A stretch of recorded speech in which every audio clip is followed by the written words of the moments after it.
আজ পার্বত্য চট্টগ্রাম বিষয়ক মন্ত্রণালয়ের ২৭তম প্রতিষ্ঠাবার্ষিকী উপলক্ষে ঢাকার বেইলি রোডস্থ পার্বত্য চট্টগ্রাম কমপ্লেক্স অডিটোরিয়ামে আয়োজিত এক আলোচনা সভা অনুষ্ঠিত হয়।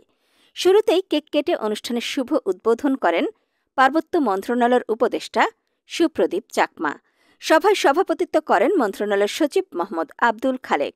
আরও উপস্থিত ছিলেন পার্বত্য চট্টগ্রাম বিষয়ক মন্ত্রণালয় এবং এর অধীনস্থ সংস্থাসমূহের কর্মকর্তা, জেলা পরিষদ ও আঞ্চলিক পরিষদের প্রতিনিধিগণ। আলোচনা সভায় উপদেষ্টা সুপ্রদীপ চাকমা পার্বত্য অঞ্চলের উন্নয়ন, শান্তি এবং অন্তর্ভুক্তিমূলক শিক্ষা ব্যবস্থার প্রসারে সরকারের গ্রহণকৃত উদ্যোগের কথা তুলে ধরেন। তিনি বলেন, পার্বত্য চট্টগ্রাম চুক্তির পূর্ণ বাস্তবায়ন এবং পিছিয়ে পড়া জনপদের প্রয়োজন বিবেচনায় ১৯৯৮ সালের ১৫ জুলাই মন্ত্রণালয়ের যাত্রা শুরু হয়। উপদেষ্টা সুপ্রদীপ চাকমা জানান, পার্বত্য এলাকায় অ্যাফার্মেটিভ অ্যাকশন ও মেইনস্ট্রিমের সাথে একীভূতকরণ প্রক্রিয়া দ্রুততর করতে হবে। সরকারের অতিরিক্ত বাজেটের বরাদ্দ গ্রহণ না করে ফেরত দেওয়ার প্রবণতা উন্নয়নকে বাধাগ্রস্ত করে। বাজেটের যথাসময় সদ্ব্যবহার নিশ্চিত করার ওপরও তিনি জোর দেন। শিক্ষার ক্ষেত্রে প্রধান উপদেষ্টা প্রফেসর ড. মোহাম্মদ ইউনূসের নির্দেশনায় চলতি বছরের মধ্যে স্টারলিংক স্যাটেলাইট ইন্টারনেট সংযোগের মাধ্যমে ১০০টি স্কুলে ই-লার্নিং চালু করার পরিকল্পনার কথা জানান উপদেষ্টা।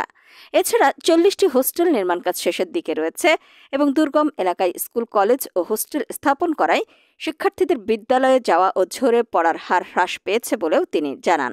শিক্ষকদের জন্য ইংরেজি, গণিত ও বিজ্ঞান বিষয়ে বিশেষ প্রশিক্ষণের ব্যবস্থার কথাও তিনি তুলে ধরেন।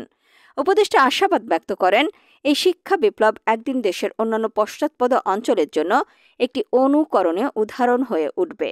সকলের সক্রিয় অংশগ্রহণের মাধ্যমে একটি শান্তিপূর্ণ, মর্যাদা সম্পন্ন ও উন্নত পার্বত্য চট্টগ্রাম গড়ে তোলার সম্ভাবনার কথাও তিনি ব্যক্ত করেন। পার্বত্য চট্টগ্রাম বিষয়ক মন্ত্রণালয়ের সচিব মোহাম্মদ আব্দুল খালেক তার বক্তব্যে পার্বত্য চট্টগ্রামের জনগণের উন্নয়নে মন্ত্রণালয়ের পরিকল্পনা তুলে ধরেন।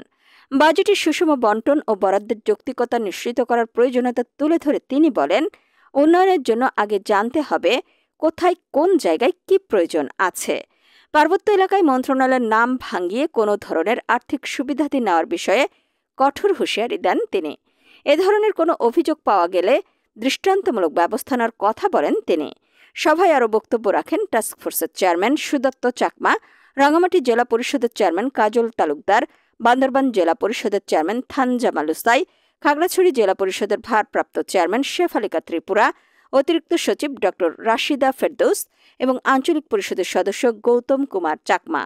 প্রাণবন্ত আলোচনা ও মত বিনিময়ের মধ্য দিয়ে অনুষ্ঠানটি সম্পন্ন হয়, যেখানে বক্তারা মন্ত্রণালয়ের কার্যক্রম আরও সম্প্রসারণ, জনবান্ধবতা বৃদ্ধি ও শিক্ষার মান উন্নয়নের বিষয়ে সুস্পষ্ট প্রস্তাবনা উপস্থাপন করেন।